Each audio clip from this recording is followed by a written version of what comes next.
Hey everyone, welcome to the first episode of the Learn 3D Design and Animation with Me series. In this series, I will follow along with and review tutorials, then provide you guys tips and tricks to make sure that you successfully complete the project.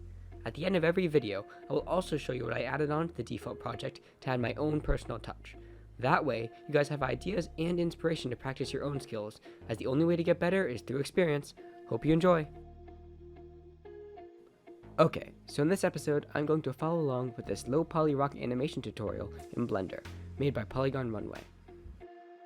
First off, this tutorial took me 54 minutes and 27 seconds. I had the tutorial on 1.5 times speed, so as you can see, I did have to stop a lot. Unfortunately, I only have one monitor, so I had to watch a few seconds, pause, and attempt to create the same thing in Blender. Sometimes, Polygon Runway doesn't do a great job and rushes through parts, but that's where his keylogger comes in handy, as we can just watch what keys he presses. Overall, this is a solid tutorial, and I rate it an 8 out of 10, as it provides a good entry to working with particles in Blender, using the animation tab, and general modeling. There were only a few spots where I was confused, and they might be very easy for you, but I will show them just in case.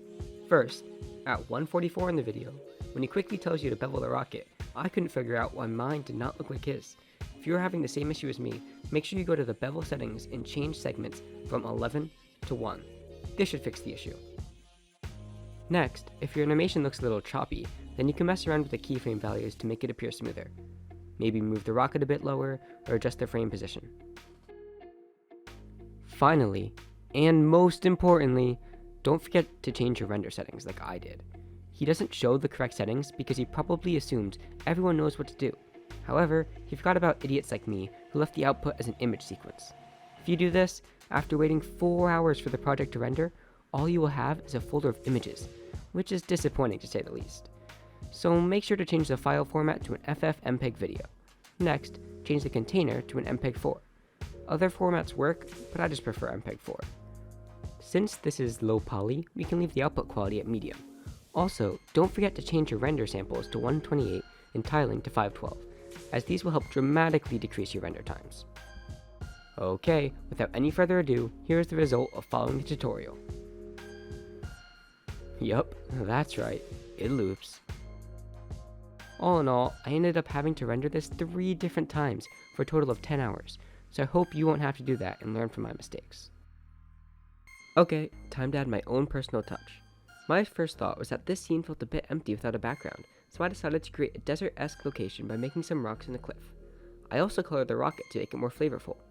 Finally, I animated the stones to really make it appear like the rocket was shaking the ground with its launch. These extra touches took me 18 minutes and 20 seconds, bringing the total time for this project up to 1 hour, 12 minutes and 47 seconds. Here's the final result. These quick additions make the scene feel much more complete in my opinion, and they weren't challenging or time consuming, so you guys should try adding your own touch to the base tutorial and see what it brings. That's it for this video. Thank you all for watching and I hope you enjoyed. I was intentionally vague when explaining what I did at the end, so that you guys can explore yourselves and gain experience. However, if you do want a tutorial, let me know in the comment section. Also, comment which tutorials you would like me to review next. Have a great day!